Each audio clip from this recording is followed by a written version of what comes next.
আসরের 4 রাকাত নামাজ আদায় করলেন। আল্লাহ পাক এই নামাজকে অত্যন্ত পছন্দ করলেন, কবুল করলেন।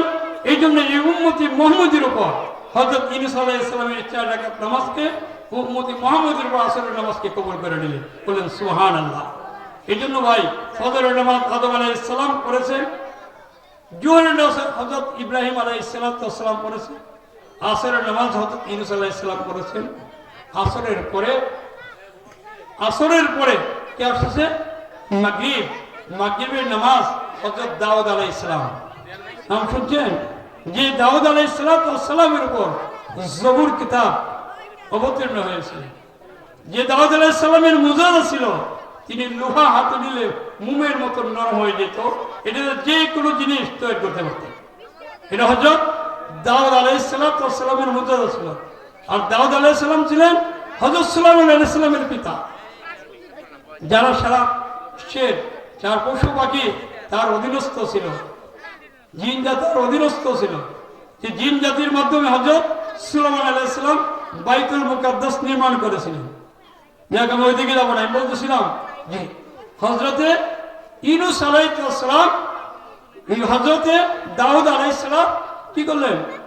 মাগরিবের নামাজ আদায় করতে আরম্ভ করলেন। আদায় করার সময় 3 রাকাত পরে এত কন্দন আসলো, 4 রাকাত আর পড়তে পারলেন না। আল্লাহ পাক এই 3 রাকাত কি কবুল করে নিলেন। বলেন সুবহানাল্লাহ।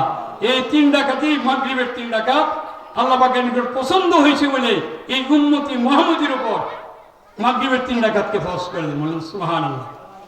আপনারা সকলেই জানেন হযরত মুসা আলাইহিস সালাম, যে মুসা আলাইহিস সালাম এর উপর ইয়াশার নামাজ 4 রাকাত পড়েছিলেন, ওই 4 রাকাত আল্লাহর নিকট অত্যন্ত পছন্দ হয়েছে। পছন্দ হওয়ার কারণে আল্লাহ পাক এই উম্মতি মুহাম্মদের উপর এই ইয়াশার নামাজটাকে ফরজ করে দিয়েছে। আমরা কি পাইলাম?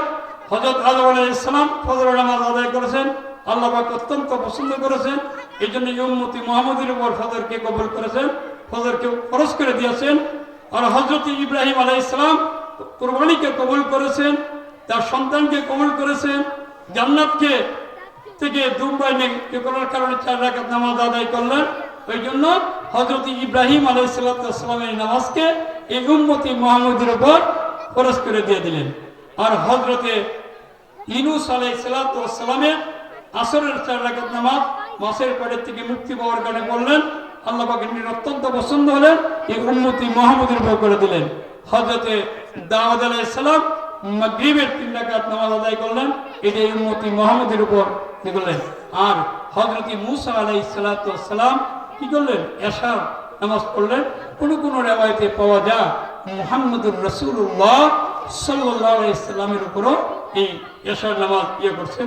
আবার তাহাজ্জুদের নামাজ নবী মুহাম্মদ সাল্লাল্লাহু আলাইহি ওয়াসাল্লামের উপর সুন্নাত করে দিয়েছেন।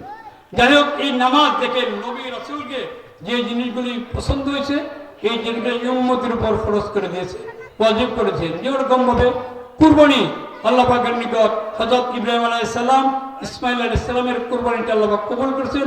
এই জন্য এই উম্মতি মুহাম্মদী মালদারের উপর ওয়াজিব করে দিয়েছে।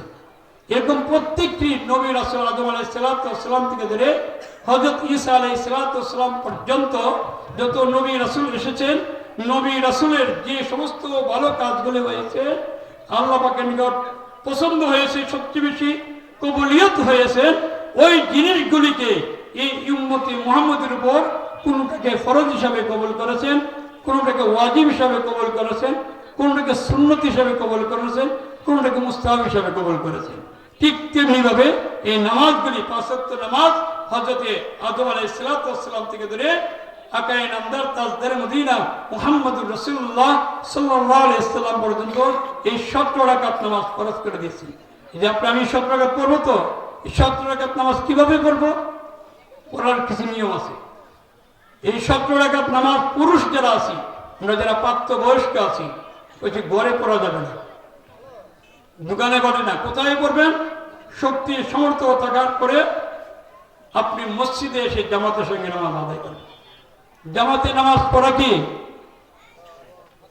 জামাতে নামাজ পড়া ইমাম আবু হানিফা রহমতুল্লাহ আলাইহি, 4 মাযহাবের একটি মাযহাব আমাদের ইমাম আবু হানিফা রহমতুল্লাহ।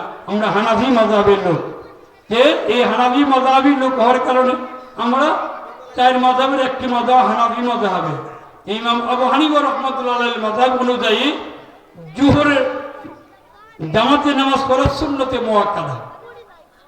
সুন্নতে মুআক্কাদা পুরুষের জন্য মসজিদে এসে জামাতে নামাজ পড়া সুন্নতে মুআক্কাদা।